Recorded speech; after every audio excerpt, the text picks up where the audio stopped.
Okay बच्चों, आज हम क्लास 12 का नेक्स्ट एक्सरसाइज 3.2 स्टार्ट करने से पहले हम उसका इंट्रोडक्शन स्टार्ट कर रहे हैं अभी। इसमें हम पढ़ेंगे टाइप्स ऑफ मैट्रिसेस। हमारी मैट्रिक्स के कितने टाइप्स हैं। तो सबसे पहला है स्क्वायर मैट्रिक्स। एक्सरसाइज 3.1 में जो क्वेश्चन नंबर 8 था वहां पर हमसे पूछा गया था कि स्क्वायर मैट्रिक्स कब होती है, मतलब ऑप्शंस दे रखे थे m less than 0, m greater than 0, m is equal to n और नन ऑफ दीज। हमसे पूछा गया था स्क्वायर मैट्रिक्स अगर है तो उसके लिए कौन सा ऑप्शन करेक्ट है। तो मैंने वहां थोड़ा सा इंट्रोडक्शन दिया था स्क्वायर मैट्रिक्स का कि स्क्वायर मैट्रिक्स क्या होती है। जिन बच्चों ने वो एक्सरसाइज नहीं की है 3.1 सीधे इसकी इंट्रोडक्शन पे आ गए तो मैं उसको यहाँ एक्सप्लेन कर रही हूँ, आप समझ सकते हैं। तो स्क्वायर मैट्रिक्स के लिए हमारी नंबर ऑफ रोज इक्वल होनी चाहिए नंबर ऑफ कॉलम के। मैंने एग्जाम्पल दिया हुआ है नंबर ऑफ रोज और नंबर ऑफ कॉलम कैसे इक्वल होंगी। लाइक जैसे ये मैट्रिक्स हमारी 2x2 है, हमने कैसे देखा इस मैट्रिक्स का ऑर्डर। देखिए रो 1 है, यहाँ पे ये R1 है, ये मैट्रिक्स हमारी R2 है, ये हमारा कॉलम C1 है और ये हमारा कॉलम C2 है। तो पहले रोज लिखते हैं, M शो करता है नंबर ऑफ रोज को, N शो करता है नंबर ऑफ कॉलम्स को। तो हमारी रोज कितनी है 2 है, कॉलम्स कितने 2 है, तो हमारी मैट्रिक्स 2x2 बन गई है। तो ये हमारा m क्रॉस n है कि ये मैट्रिक्स शो कर रहा है कि 2x2, इसका मतलब m और n 2x2 है। तो इसलिए मैंने लिख दिया कि m n के इक्वल है, तो ये स्क्वायर मैट्रिक्स है।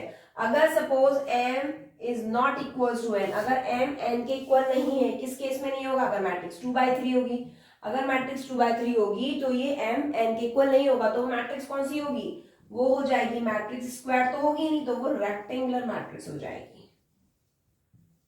ओके बच्चों, अगर m n के इक्वल है तो स्क्वायर मैट्रिक्स है, अगर m n के इक्वल नहीं है जैसे 2x3 होगी, 3x4 होगी, अगर ऐसी मैट्रिक्स है तो वो हमारी रेक्टेंगुलर मैट्रिक्स हो जाएगी। सॉरी।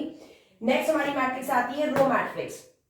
रो मैट्रिक्स का मतलब क्या है कि जैसे ये जो R1 है ये मैंने लिख दी, ए मैट्रिक्स के अंदर हम ऐसे दे रखी होगी। अब इस मैट्रिक्स का ऑर्डर पूछा जाएगा कि इस मैट्रिक्स का ऑर्डर क्या है। तो देखिए रो कितनी है, इसमें रो R1 है, लेकिन कॉलम कितने हैं बेटा, C1 एंड C2। ये ऊपर वाले का है, ये इसका है और ये इसका है। हाँ, तो इसका कॉलम कितना है C1 और ये कौन सा कॉलम है C2। इसमें दो कॉलम्स हैं लेकिन रो एक है। तो सबसे पहले हम नंबर ऑफ रोज लिखते हैं विच इज m, तो m कितना है 1। उसके बाद नंबर ऑफ कॉलम्स लिखते हैं और कॉलम्स कितने हैं 2, तो n कितने हैं 2। तो इस मैट्रिक्स का रो क्या, इस मैट्रिक्स का ऑर्डर क्या हो गया 1/2। ये 1 है बेटा, 1/2 है ये। ओके, नेक्स्ट हमारी मैट्रिक्स आती है कॉलम मैट्रिक्स। कॉलम मैट्रिक्स में हमने क्या लिखा, कॉलम में लिख दिए। जैसे ये जो मैट्रिक्स है 2 उसमें से 2 0 लिख दिया मैंने कॉलम में मैट्रिक्स। अब इस मैट्रिक्स का ऑर्डर क्या होगा तो जानने की कोशिश करते हैं। और हमारी नंबर ऑफ रोज कितनी है 2, R1 एंड R2 हमारी दो रो है, बट कॉलम कितना है ओनली C1। तो सबसे पहले हम रोज लिखते हैं, तो दो रो लिख दी मैंने विच इज m, और उसके बाद कॉलम कितने हैं 1, तो मैंने n लिख दिया 1। तो ये मेरा इस ऑर्डर का मैट्रिक्स हो गया है 2/1। ओके, तो ये 3 टाइप्स ऑफ मैट्रिक्स। तो हमारी फोर्थ मैट्रिक्स है डायगोनल मैट्रिक्स। तो इट वर्क्स ऑन 2/2 और 3/3 matrix only for square matrix. अगर स्क्वायर मैट्रिक्स है तो डायगोनल मैट्रिक्स हम निकाल सकते हैं। जैसे मैंने एग्जांपल लिया है 2 3 0 -1 0 3 1 2 4। तो हमसे पूछा जाएगा कि इस मैट्रिक्स के डायगोनल्स बताइए। तो हमारे डायगोनल मैट्रिक्स कौन कौन से हैं, देखिए ये A11 है, तो लिख सकते हैं हम कि A11 की वैल्यू क्या है 2। दूसरा डायगोनल मैट्रिक्स कौन सा है A11 है, तो ये A12 है, ये A13 है, ये क्या है हमारा A21 क्योंकि सेकेंड रो है, तो ये A22 होगा क्योंकि सेकेंड रो है कॉलम 2 है। तो हमारा डायगोनल मैट्रिक्स सेकेंड कौन सा हो जाएगा 0। ओके, नेक्स्ट हमारा कौन सा डायगोनल मैट्रिक्स है ये वाला। तो देखिए ये हमारा A23 था, ये थर्ड रो है इसलिए A31 हो गया। ये कॉलम 2 एंड रो 3, तो ये A32 हो गया, ये हमारा A33 हो गया। तो हमारा नेक्स्ट डायगोनल कौन सा है A33 में बैठा हुआ है विच इज 4। तो हमारा आंसर ये हो जाएगा। अगर हमसे क्वेश्चन पूछा जा रहा है कि ये मैट्रिक्स दे रखी है, इसमें आप डायगोनल मैट्रिक्स बताइए, तो डायगोनल मैट्रिक्स हमारी ये हो गई। ठीक है, नेक्स्ट हम पढ़ते हैं कि इस डायगोनल मैट्रिक्स के को रिप्रेजेंट करने का ये भी एक तरीका है, तो उसको कैसे हम करते हैं। ये डायगोनल 204 हम कब लिखेंगे, तो उसके लिए मैं एक छोटा सा एग्जांपल लिख रही हूं यहाँ पे। एग्जाम्पल जैसे कि इसको रिप्रेजेंट हम कब करेंगे, तब हमारी मैट्रिक्स ऐसे लिखी होगी बेटा, जैसे 2 है, रेस्ट हमारे जो टर्म्स होंगे, रेस्ट एलिमेंट होंगे वो 0 होंगे, केवल डायगोनल मैट्रिक्स हमारी 204 होगी। तो जैसे ये 0 है, ये भी 0 है, ये भी 0 है, ये भी 0 है, ये भी 0 है, 4 है। तो देखिए ये जो है हमारी मैट्रिक्स, इस मैट्रिक्स में ये जो डायगोनल है ये वाला आपको दिख रहा है, ये 0 नहीं है, बाकी रेस्ट ऑफ द एलिमेंट हमारे 0 है। तो ये भी हमारी डायगोनल मैट्रिक्स कहलाएगी, लेकिन इस डायगोनल मैट्रिक्स को हम ऐसे भी रिप्रेजेंट कर सकते हैं। तो अगर हमें क्वेश्चन ऐसे आ रहा है कि एक डायगोनल मैट्रिक्स है तो उसको रिप्रेजेंट करो, ये बताओ कि ये कैसे लिखी जा रही है, तो इसका मतलब ये कि मैट्रिक्स ऐसे शो हो रही होगी। ओके, 204 केवल डायगोनल में 204 है, इसका मतलब सारे एलिमेंट्स हमारे बाकी के 0 है, केवल डायगोनल को छोड़ के।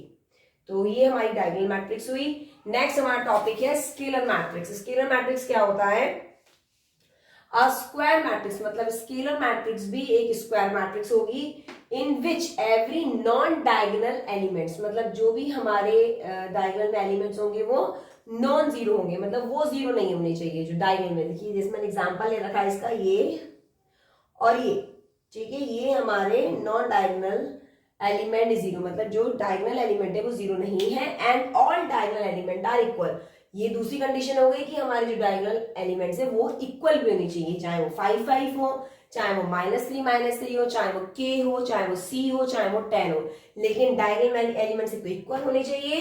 प्लस डायगोनल एलिमेंट के अलावा सारे एलिमेंट जीरो हो, लेकिन डायगोनल जीरो नहीं होने चाहिए, और ये एक स्क्वायर मैट्रिक्स भी होती है। तो स्केलर मैट्रिक्स की डेफिनेशन सिंपल हो गई, square matrix in which every non diagonal element is zero and all diagonal element are equal. ये दो कंडीशन हो गई स्केलर मैट्रिक्स की।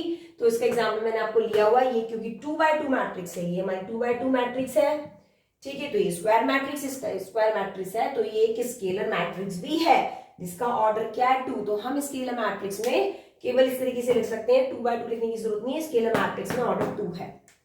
ये क्या है, ये भी हमारे एक स्क्वायर मैट्रिक्स है क्योंकि 3x3 है, तो स्क्वायर है तो ये स्केलर भी होगी, इसका ऑर्डर क्या होगा, सिंपल 3।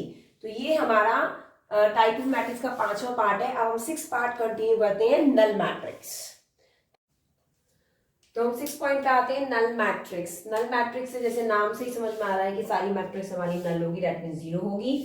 तो matrices each of whose element is zero, मतलब जिसके सारे एलिमेंट जीरो हैं। जैसे मैंने यहाँ पे कुछ एग्जांपल्स लिख रखे हैं, चाहे वो 1/1 हो, चाहे वो 2/2 हो, चाहे वो 1/2, से फर्क नहीं पड़ता कि वो मैट्रिक्स स्क्वायर मैट्रिक्स है या नहीं है, वो स्क्वायर हो या रेक्टेंगुलर मैट्रिक्स हो, वो नल मैट्रिक्स है तो वो नल रहेगी, राइट। लाइक 1/1, 1/1, 1/2, 2/2 या 2/3, सारी की सारी मैंने आपके सामने एग्जांपल्स लिख रखे हैं, तो वो नल मैट्रिक्स कहलाएगी।